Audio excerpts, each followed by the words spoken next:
one more time. So they say, dance for me, dance for me, dance for me, oh, oh. I never seen anybody do the things you do before. They say, move for me, move for me, move for me. Okay. Good evening, everyone, and happy Tuesday. My name is Michelle Fletcher, and I am the academic recruiter for the college. Thank you all for joining us in this session, and we so appreciate you giving us an hour of your evening. Now, over this next hour, we want to talk with you about programs and opportunities at CVCC, and we want to make sure that you know how to get started. So we're going to cover things like the admissions process. We're going to talk about financial aid. We're going to talk about the academic programs, student life. Student life is huge. That's a big part of college life. And we're going to talk about student accessibility services. Now, we also have a treat this evening. We have a special guest with us. Her name is Miss Philmika Reed. Philmika is CVCC's Community Connection Coordinator. She assists CVCC students with on-campus and community resources. Any CVCC student, let me say that again, any CVCC student experiencing personal, educational, financial, and or health-related challenges, Philmika can get you connected with the appropriate resources. So we got a lot we want to share with you this evening. I would ask you to get your questions together because we want to hear those questions. We want the session to be engaging. So feel free to put those questions in the chat. And I will dare you, like I dared the students last week, I dare you to unmute yourself and ask that question in your own voice. We would love to hear you ask those questions. We will also do a Q&A at the end. Now, as I said, we want the session to be engaging. So we're going to launch several polls throughout the evening. The polls are anonymous. And so we're asking for your participation.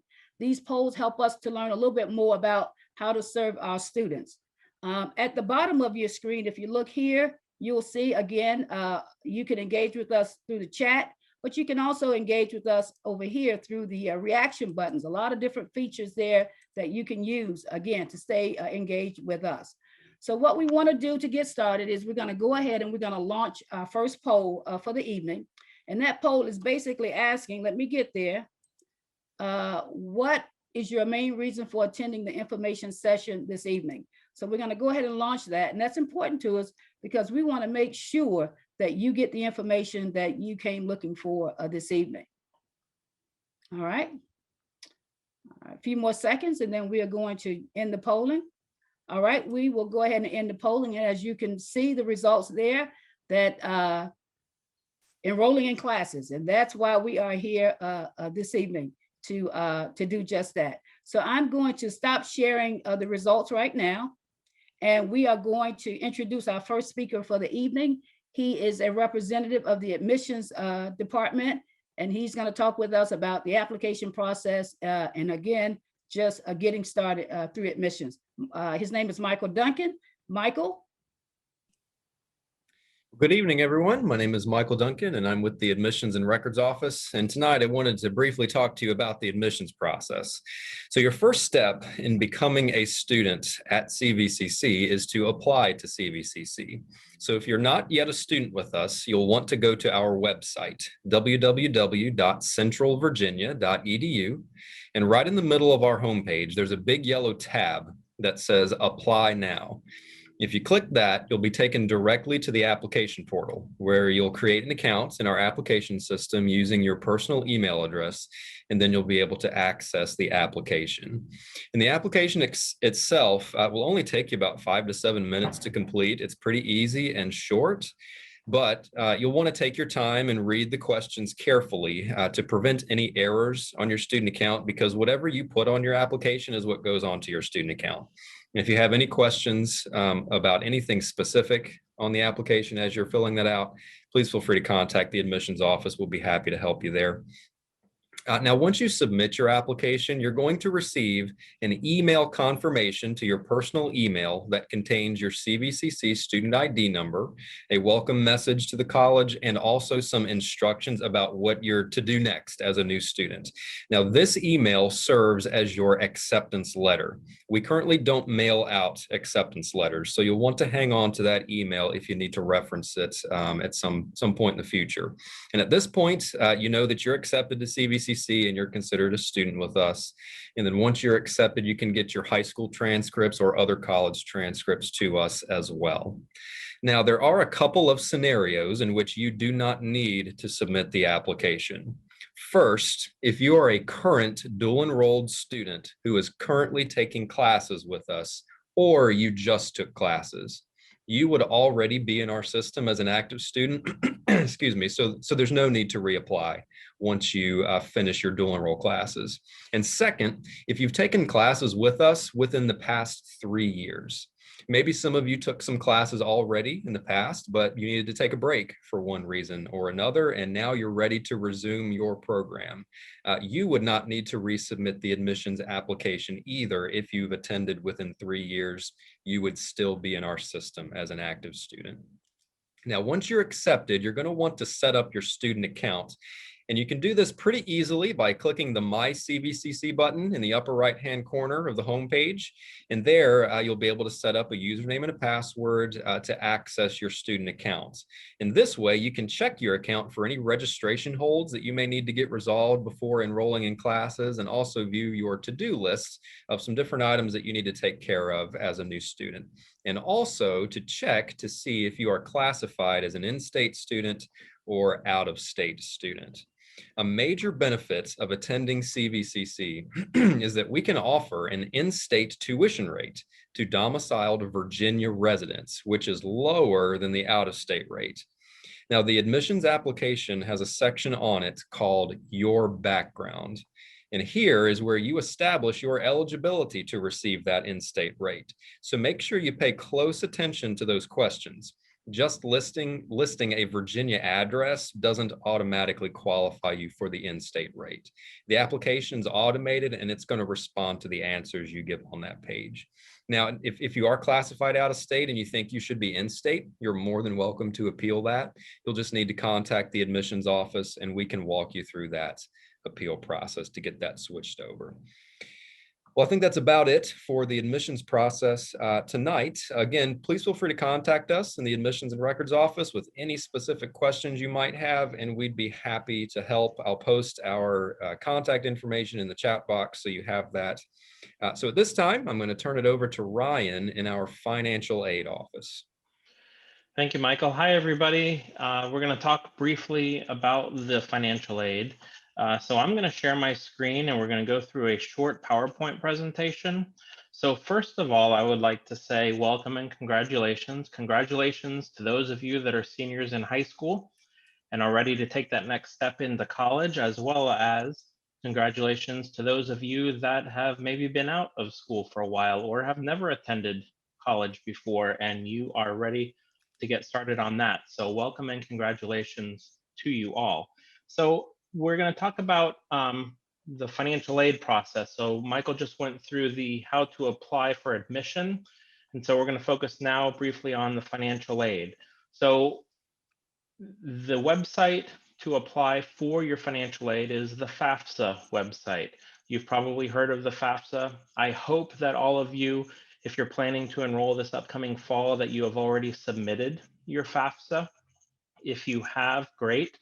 If you have submitted it but have not included CVCC, I would encourage you to log back into your FAFSA and add CVCC to your FAFSA.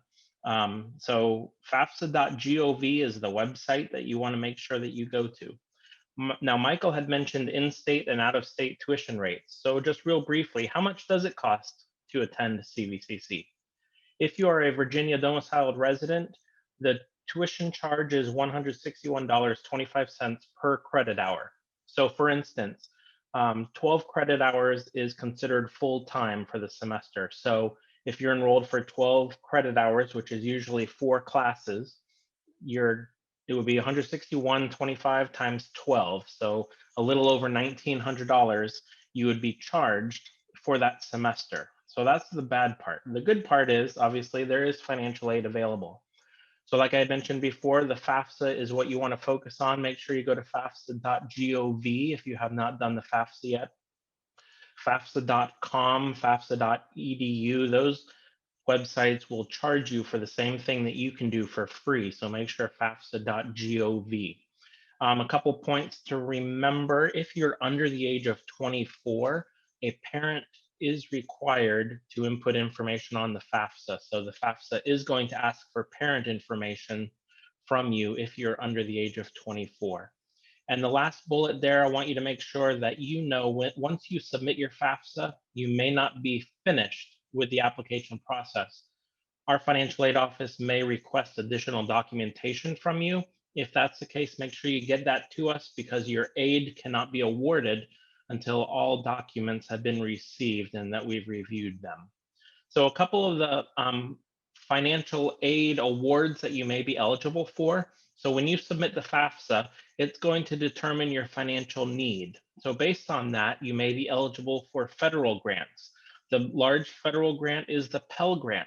So a full-time student eligible for the maximum Pell Grant amount is $6,345 for the year. So for the semester, that would be about $3,100. A couple slides ago, you saw that full-time tuition is about $1,900. So your Pell Grant, if eligible for the full amount, would cover all of your tuition and then give you extra. So just keep that in mind if you're concerned about the cost. There's also state grants that are available. So the Commonwealth grant, you can receive up to $2,000 for the year. I want to point out that PTAP, the part-time grant that we offer, and that's eligible to students that are enrolled 1 to 8 credit hours. So regardless if you're taking 1 credit hour or 1 class all the way up to full time, there is aid available for you, okay? So I want to make sure that you are aware of that. And we also have a CVCC Foundation scholarship. Now this scholarship, there is an additional application that's required for it. It doesn't take very long, but there is an additional application. So even if your federal and state aid does not cover all of your tuition and fees, there's that foundation scholarship that's also available for you. We also offer a tuition payment plan. So if your aid does not cover all of your charges, you can go on the payment plan, which would then break your payments up over 3 or 4 months. So instead of having to pay the full lump sum all at once, you can break it up into several months, which makes it easier. One of the questions that we receive a lot is, can we use our financial aid to purchase books and a laptop? And the answer is yes. As I explained earlier, if your grants are larger than your actual tuition, that money is yours. So you're going to receive a refund on that money from the accounting office at some point in the semester. But if you would like to use that additional money to purchase books in the bookstore, or a laptop or an iPad or whatever you need to help you, you can do that. So it's a really added benefit. You don't have to pay anything out of pocket. If you have the aid available, we can just use what you would be receiving in your refund in the bookstore. The last thing I want to talk about is, things have changed. So when you submit your FAFSA for this upcoming fall, it's looking at 2019 income information.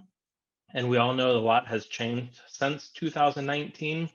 So if you and your family, it's looking at 2019 income information, but things have happened since then. Maybe somebody's hours have been reduced because of COVID, or somebody's gotten sick, maybe lost their job since 2019.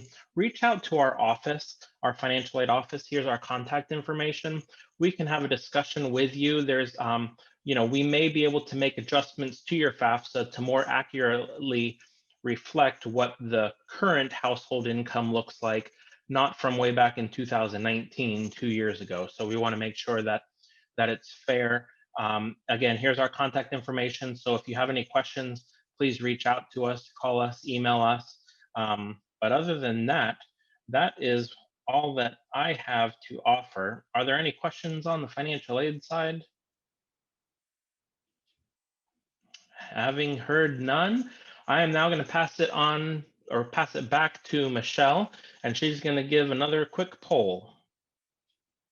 Michelle, you're on mute. I got it. Yeah, thank you. Thank you, Ryan, and thank you, Michael. Again, if you don't want to unmute yourself and ask the question, please feel free to put those questions in the chat. These sessions are for you all. We want to make sure that we're getting your questions answered. All right, our next poll, our second poll, is asking the question, do you have a computer or a laptop needed for your classes? So let's go ahead and launch that poll.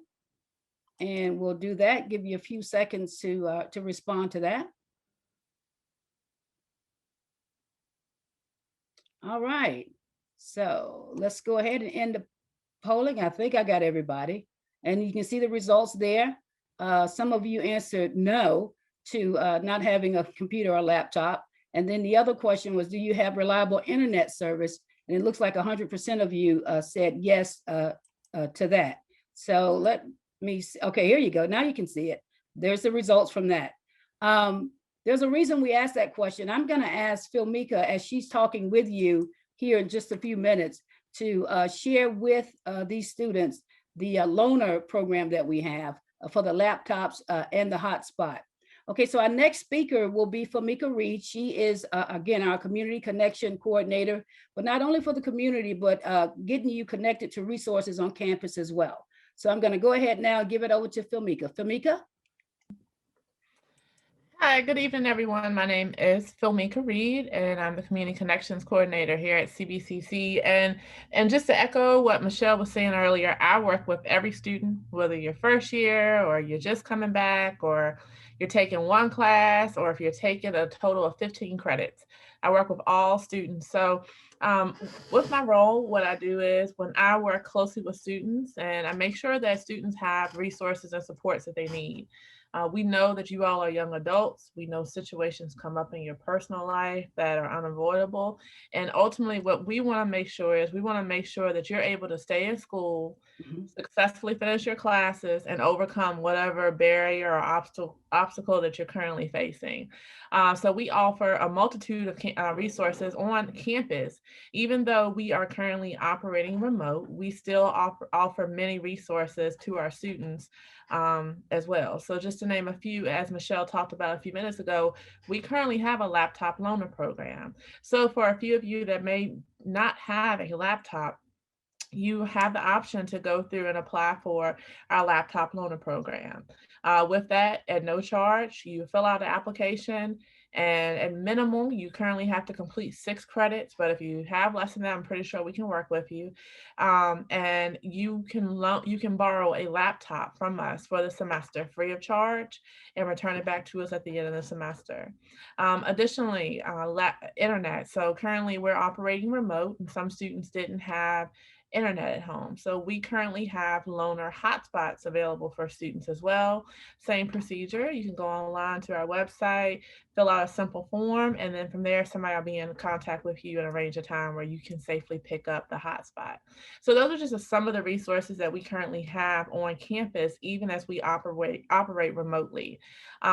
Additionally, with my role, I work closely with a lot of community resource partners. So as I find out information, I send that information out to you guys via email. So as you join us in the fall, or if you're joining us in the summer, I do encourage you, please continue to check your email, your CBCC email every day. I send out information throughout the week. For example, today I found out Lynchburg Parks and Rec, some of their Parks and Recs building will be offering COVID-19 vaccines to individuals that qualify free of charge. So it's things such as that I send out every day. So I encourage you, please check your email every single day, not just for me, but also to stay in contact with your instructors and make sure that you have everything and are up to par with anything going on in class. If you come into a hardship and perhaps you need assistance with paying utility bills or finding assistance for rent or needing assistance in finding food pantries, clothing closets, housing options. Perhaps you're looking for Wi-Fi options nearby. Those are just some of the resources that I can provide and link you up to. Childcare, SNAP benefits. So those are just a few. As you are joining us in the upcoming semesters, we will be implementing something called Single Stop. And with Single Stop, that provides you the opportunity where you can go in on your personal time and you can complete an assessment. And at the end of that assessment, it provides you all the resources in this area that you may benefit from. So if you're in a current situation, perhaps you're looking for housing options or you're looking for childcare, you can go in and do this assessment one-on-one by yourself. And at the end of the assessment, it provides you the contact information for the resources that you need. So ultimately with my goal, I like to stress the importance. You're not alone. We know you're young adults. We know situations come up, and we want to be here to help you. We want you to be successful, and we want you to finish your classes out successfully. So I look forward to hopefully meeting you all in the fall or at some point. And if you have any questions at all, anything comes up, feel free to reach out to me. I'm available via email and by phone. So I will put all that in the contact in the chat box as well. Thank you. Thank you, Philmika. That was a lot of good, useful information. And again, I hope that the prospective students on this call get a real good sense of how we are trying to remove every barrier that we can to give you the opportunity to complete whatever you start with us at CVCC, and that you have all kinds of support coming your way to help you accomplish your goal. All right, we're going to go ahead with our third poll for the evening. And this poll is asking the question, let's get it launched. What program of study are you interested in at CVCC? And you can only pick one. So I would ask you to pick the one that you're most interested in. It doesn't mean that you can't be interested in something else, and you can talk with an advisor along those lines. But just go ahead and choose one.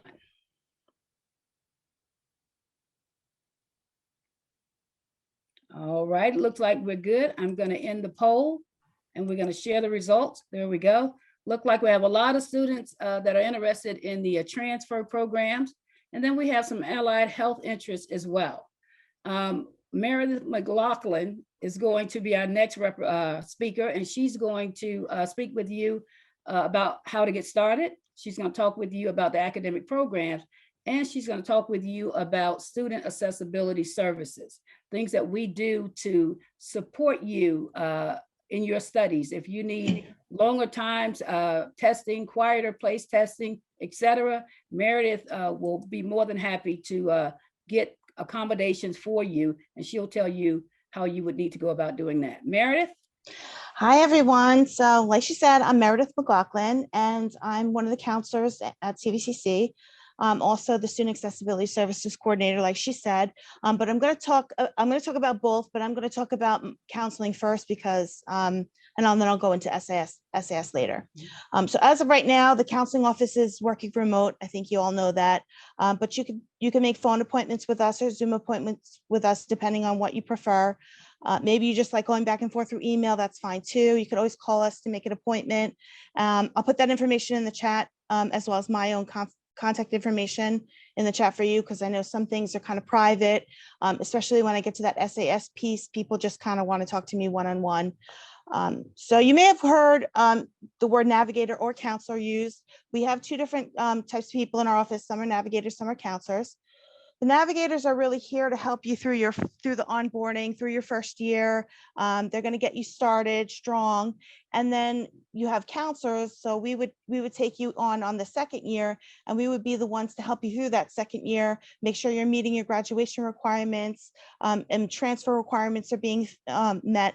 We're all one team. We all work together to help you, so we can all answer any questions you have. It doesn't matter whether we're navigators or counselors, so you could go to either of us for any of the questions you have. I'm the exception to this. I don't just work with students for 1 year. I work with them throughout, because accessibility, you need that all throughout your college experience. So more on that later though. So you applied to CVCC, you want to know what to do next. So Michael Duncan, he told you how to do the application and everything. So if you graduated from high school within the last 5 years, you would want to reach out to your high school and get them to send us an official high school transcript. And then you would make an appointment with a counselor or a navigator. This helps us to determine which English and math classes you would be ready for. But if you graduated more than 5 years ago, you can get your high school transcript sent to us, but you don't have to. We could base that on your decision, where you feel like you belong, which math and English you feel like you're ready for. You would be determining it, as opposed to the high school transcript determining it. So we would go over all of that in an appointment. We'd also go over the requirements and the classes that you need for whichever certification or degree you selected. We would help you select classes for the semester, and we could even work out what you would need for pretty much the entire time that you're here. And we would like to show you how to register yourself this way. You could do it on your own and you wouldn't have to constantly come to us. I mean, you can, of course, we're always there to help you. So if you need us, we're there, but we could show you how to register on your own online. So Michael spoke about not doing an application if you're dual enrolled or if you've been to CVCC within 3 years, I believe he said. Navigators and counselors would be the ones to help you change your program of study, because if you look on your account, it's going to show that you're dual enrolled, and that wouldn't necessarily be your program of study. So you would want to, there's a few different programs that we have. There's, if you wanted to get a job with certain certifications like welding, I know nobody chose this really, but if you wanted to do welding or culinary or medical coding, you'd want to get that education quick just so you can get out and get a job. So that's one type of program we have. And the next type of program we would have, you would have a degree like in mechatronics or culinary arts and management, or maybe information systems technology. And that way you could get right out into the workforce once you have an associate's degree. But it sounds like a lot of you wanted to do, I think probably radiology, respiratory therapy, Centra. So we would help you with the prerequisites with that. And then as far as radiology and respiratory therapy, we can help you with the referral to get into that program. We would tell you what you would need to get into those. And I know a lot of you put transferring to a four-year school. So the transfer degrees include the business administration, education, engineering, general studies, and science. So I encourage you to look at our transfer page. It was created by our transfer counselor, Miss Emily Muniz. She's got a lot of good information on there. It just explains what you need to transfer, all different things on there for you. We also have a co-enrollment program with Liberty University of Lynchburg, Sweetbriar, and Randolph. So they allow you to be admitted to both CVCC and take one class each fall and spring at that four-year and pay CVCC's tuition rates. With the exception of Randolph College, you don't pay for that one. So that's a good option too if you're planning on going to one of those four schools. It gives you the option to pay a little bit less or free even. So if you know where you're transferring, it also helps us if you reach out to the school that you're planning on going to, just because we can help you plan better to get into that school. We know what you need to take. We could even reach out to them, work out the best plan for you. So just keep an eye on, so we're going to have more information sessions about these, I believe. So just want to keep an eye on those and attend them because there'll be different topics. And if you don't know something, it's a great way to find out more information, just like you're doing now. And just like Philmika said, we had a lot of resources to help you succeed. We have an orientation that has lots of information. Just like she said, we have loaner laptops, loaner hotspots. We can help you with the bookstore. We have a career services advisor. Her name's Miss Sarah Jarrett. She organizes the job fairs on campus and helps you with preparing for getting a job, like helping with a resume. If you have one, she'll help you kind of change it or fix it. And she'll talk to you about things to prepare for job interviews and like what to wear, what to say, go over questions. And we have, of course, free tutoring. We have the mall, which is just math tutoring. We have a writing center. So we have a lot of resources on campus, including me. So I am actually a resource too. I help students that have disabilities. So I work with them by making the campus accessible to them. So I level the playing field by setting up accommodations for those students.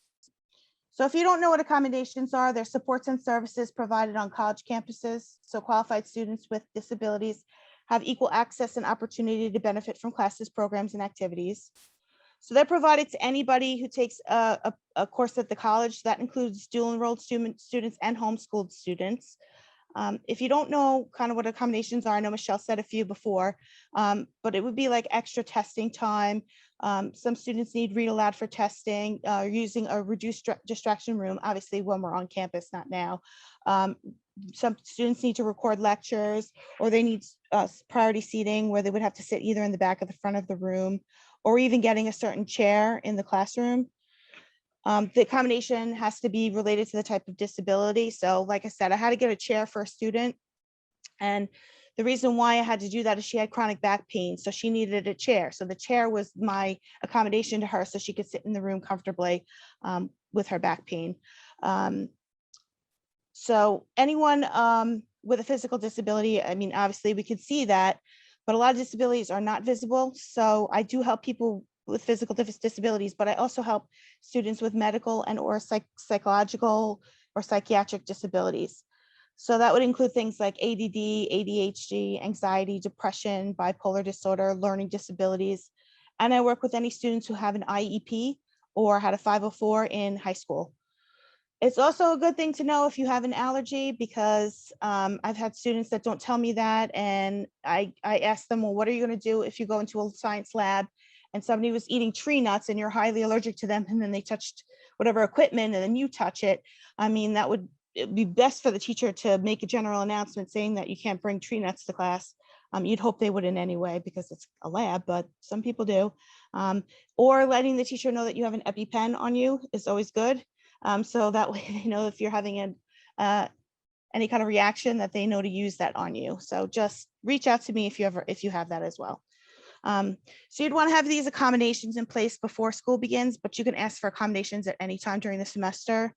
But please don't wait until the day before the final. I've had students ask me that, and it's a little bit of a process. So it's just best to ask me earlier in the semester if you can. But I know students, they want to try taking college classes without any help because they don't want to have a stigma or a label put on them.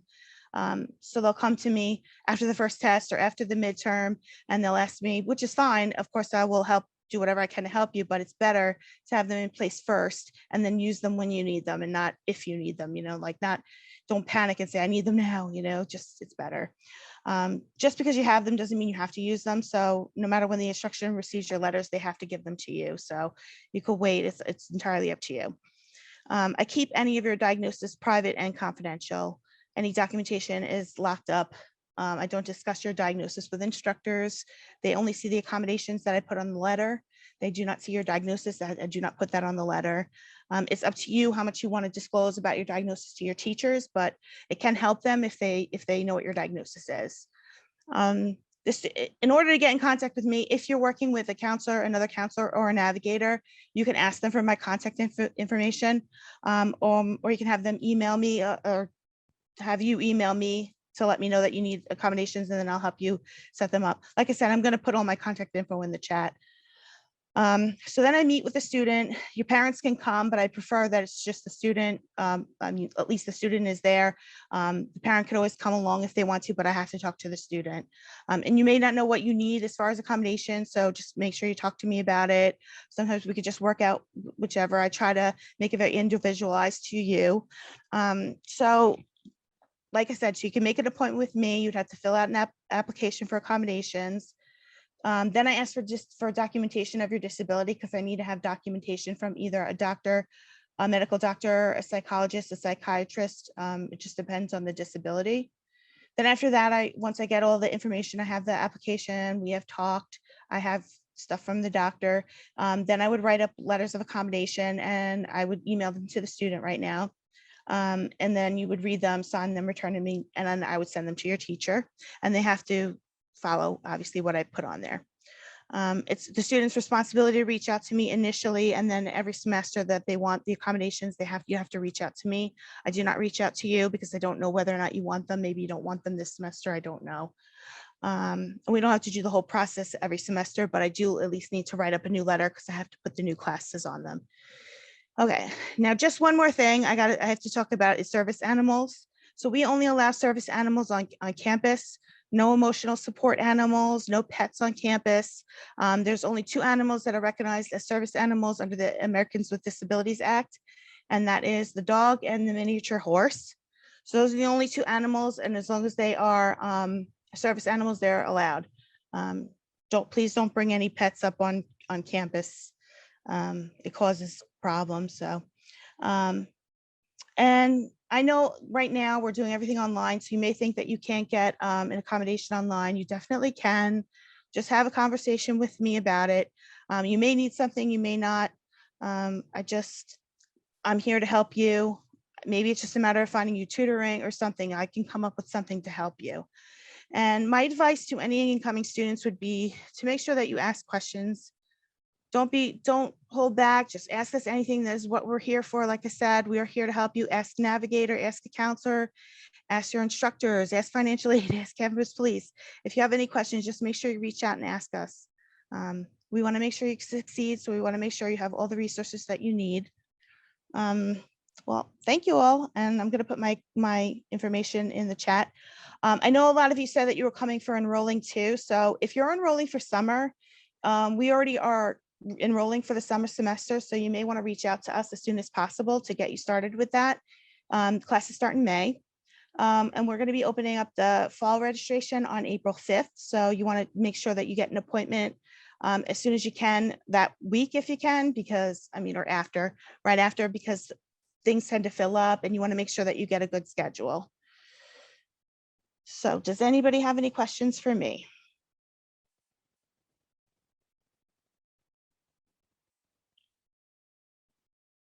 No? Okay, well then I'm going to go ahead and turn it over to Deanne McDaniel. She's going to tell you all about student life.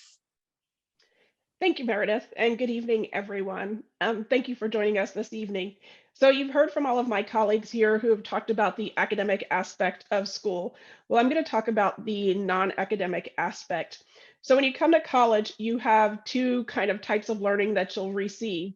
Your in-class, academic, straightforward learning you'll have, but also you'll have some out-of-class learning. And you get this out-of-class learning through your participation in clubs and organizations, through leadership opportunities, and by attending, student leadership seminars and conferences that we offer. As I mentioned, we have some clubs and organizations that you can join. Some are kind of based on interest, others are based on your program, like our radiology and respiratory programs. Their club and organization is mandatory based on the program. Others that we have are like Crew, our veterans organization. We have our student ambassadors program, as well as our student government association. Also in student life, we also do events and activities to give you that relaxation, to take your mind off of learning and to give you some downtime. With us being in a virtual environment, it's a little bit different to do that. So we've created a virtual student center in what's called Canvas, and that's your learning management system where all of your classes and class information, whether you're online or in person, is located. In there, we've created a course that's called the Virtual Student Center, and we've kind of taken all of the physical aspects of the student center that's on campus and moved it online. So in there, we have a bulletin board, we have different locations for the services that have been mentioned here this evening. We have chat rooms that we have for you. We make sure advertisements and announcements are made when there's things that come out that are important for you guys to know. Also in there, we do activities. So we do trivia and various other games. We also have performers, and we do discussion posts, and we do check-ins with you throughout the semester to make sure everything's going okay, since we can't see you on a daily basis. And we can't have a way to make that connection with you. And then, like I said, we also have bulletin boards. So there we post announcements on events that are happening, whether they're on campus or community events, or if like Emily Munez, who Meredith mentioned, our transfer coordinator, if she gets information about like an open house in another school, that'll be posted there. So we still want to make sure that we are having that engagement piece with you as we're in this virtual environment. Once we move back on campus and we go back to live, we'll always keep this virtual student center because we'll always have classes online. So we want to make sure that we're also including our students that are stay in a virtual world. So I'm sorry, I was just reading the message to see if that was a question that popped up for me, but I think that is a question that's go for Meredith. So like I said, we have these engagement opportunities for you, and we want to make sure that we keep you connected to the college campus in the best way possible, so that once you become a student, whether it's in the summer or whether it's in the fall, please make sure to stop by the Virtual Student Center and to see some of the various activities that we have for you. And since there's no questions in there for me, Meredith, do you want to answer this question before I pass it back over to Michelle? Yes. So I believe you're asking if you can get a tutor or get extra help. Yes, we definitely have tutors. We have a whole tutoring center. They will do a Zoom meeting with you if you need, if you want to do face-to-face. I think they'll do phone meetings, but I know for sure that they'll do a Zoom meeting just like this. Even if you don't want to show, put your camera on, I think they will still talk to you. I hope I answered your question. Let me know if I was right in answering. All right, well, this is a good opportunity to just go ahead and open it up for Q&A. Panel, thank you again. You've, as always, given us some very good information. And we're going to go ahead at this point and open it up. And to our prospective students, we want to hear your voices. So let the questions begin. Any questions out there that we can answer for you?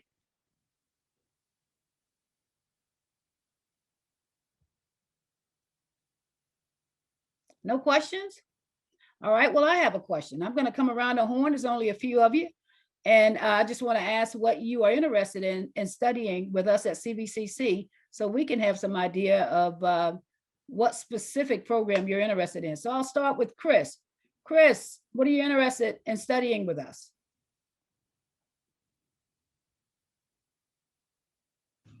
Hopefully business. Okay, Chris, are you looking to transfer to a 4-year school? Eventually, yes, ma'am. Okay, and the only reason I ask is because we have a couple of programs and you want to, when you're talking with your advisor or the navigator, you want to, just lay it out for them so they get some idea of where you're trying to go, and then they can make sure that you are in the correct program. Very good. April Campbell, what are you looking at doing? What do you want to study with us? I'm looking into radiology. Okay. Well, did you have any questions at this point that concerning that program that we can answer for you? It's a 2-year program, correct? It is a pretty much a 2-year program, and I'll let Meredith chime in if she'd like. But yeah, there are a few prerequisites that you will need to get done if you haven't done them already. I don't know, but it is a restricted program, so you would have to be complete an application to be accepted into that program. Am I right? Yeah. Meredith? Yes, so usually the deadline for it this year was, I believe, March 1st. I think that was the deadline to do the referral. So what happens is you do the prerequisites for the program, and then you would see one of us. We make sure that you have everything that you need. Your GPA has to be a certain way, a certain, like, I think it's 2.7 now. Overall, all of your college work, and you have to have certain classes that are in order, certain high school classes. So if you ever just wanted to start with us now, that would be a good, you could set something up with us and I can look over everything, see if to put you on the right track. Yeah. Okay, I actually spoke to a guidance counselor there, and I think I am on the right track as far as that, but I'm not looking to actual start until like August. Okay. But so I guess I'm gonna start off with general studies, I believe is what she suggested that I did.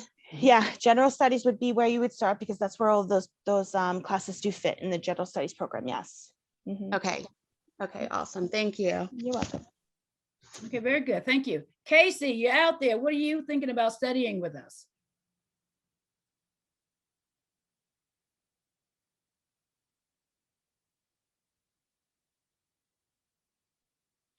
All right, we'll come back to Casey. Amika, I hope I got your name correct. Amika, well, Casey's there. Talk to us, Casey. Radiology as well, but I heard the other girl ask about it and you gave the information. Okay, beautiful, beautiful. Amika Harris, what are you thinking about studying at CVCC? Respiratory therapy. Okay, all right. And if I'm correct, Meredith still kind of follows the same track in terms of it's an application process that has to be completed, and there are some prereqs that have to be done for that program as well. Is that correct? Yes. Okay. Amika, do you have any questions to Meredith about this program? No, ma'am, I don't. Okay, very good. And then look like Elizabeth, are you out there? Are you still with us? Yes, I'm still here. Okay, what are you thinking about doing? Well, I just started the spring semester doing the general study because I'm hoping to transfer over or be accepted to the Central RN program. Okay. So I'm just getting started on the prerequisites for that. Okay. Well, very good. Very good. Well, that gives us a feel for who you are and what your interest is. And I'll very quickly ask the panel, do you all have any questions that you'd like to ask any of our prospective students? Okay. Hey, Michelle, this is Ryan in yes. financial aid. So I obviously want to know if everybody has submitted their FAFSA for next fall. Or has anybody not submitted the FAFSA and they need help? That's a good question. And I would ask anybody on this call right now that's a student, a prospective student, listen, please let us know, because what he's asking is, or wanting you to know, help is here and that we will help you in this process. Anybody have not completed your FAFSA? All right, so just so everybody knows, just real quickly, we have begun awarding financial aid for next fall. So once we receive your FAFSA and all is well, we don't need any additional documentation, we are awarding aid to you. So you should be receiving a text and an email from the financial aid office once we receive your FAFSA and award you. So if you're concerned that you haven't heard anything from our office, definitely reach out and let us know. Thank you, Michelle. Okay, thank you. Okay, we're going to go ahead and launch this last poll. And this last poll is basically asking, let's see where we're at for the last poll. 3 questions. Did you find the information in this session helpful? Was the information session worth your time? And did you learn anything new about CVCC? So we're going to go ahead and give you a few seconds to respond to that.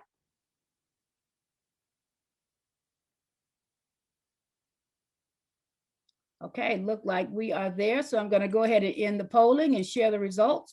All right, panel, it looked like they got what they were looking for, the information that they needed. And that's what these sessions are all about.